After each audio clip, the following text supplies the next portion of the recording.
बचाने के लिए उसने उस नाव में बैठने का डिसीजन लिया।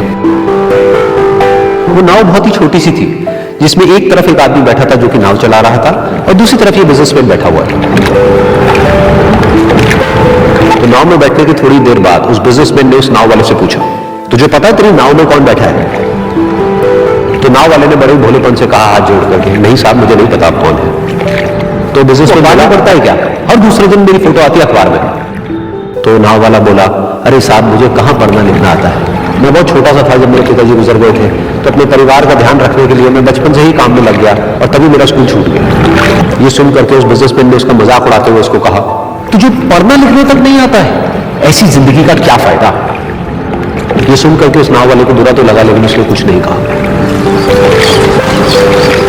थोड़ी देर बाद वो बिजनेसमैन उस नाव वाले से बोला, अभी कुछ ही दिन बाद ये जो सामने तू जमीन देख रहा है, यहां पर मेरी एक बहुत बड़ी फैक्ट्री होगी जहां पर हमारे ब्रांड की मिनरल वाटर की बॉटल्स बनेगी। उसने कहा, क्या बनेगा साहब? तो बिजनेसमैन थोड़ा सा इरिटेट होकर के बोला कि हमारे यहाँ पर पानी की बोतलें बनेंगी जो तेरे गांव में नहीं बिकेगी लेकिन शहरों में बहुत बिकती है। अरे कभी तू शहर गया होगा तो तुमने देखी होगी पानी की बोतलें रखी। फिर नाव वाला बोला, अरे साहब मुझे कैसे पता होगा, मैं तो कभी इस गांव से बाहर गया ही नहीं। फिर बिजनेसमैन उसके ऊपर हंसते हुए बोला, तू कभी इस गांव से बाहर तक नहीं गया कि शहर क्या होता है? अरे ऐसी जिंदगी का क्या फायदा? उसकी बात सुन करके उस नाव वाले को सच में लगने लगा कि मेरी जिंदगी शायद किसी काम की नहीं है।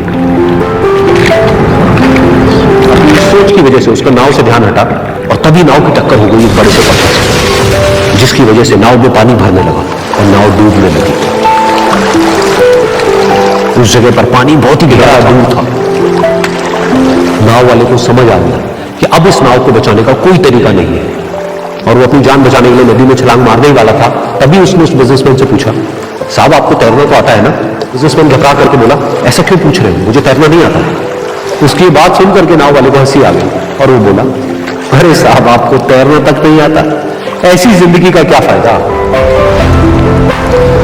उस बिजनेसमैन को अपनी गलती का एहसास हुआ और वो हाथ जोड़ करके उस नाव वाले से बोला, तुम जो कहोगे मैं तुम्हें दूंगा, बस मेरी जान बचा लो। तो उस नाव वाले ने बोला, अरे साहब आप घबराओ नहीं, मुझे सिर्फ तैरना नहीं आता है, मुझे डूबते हुए लोगों को बचाना भी आता है।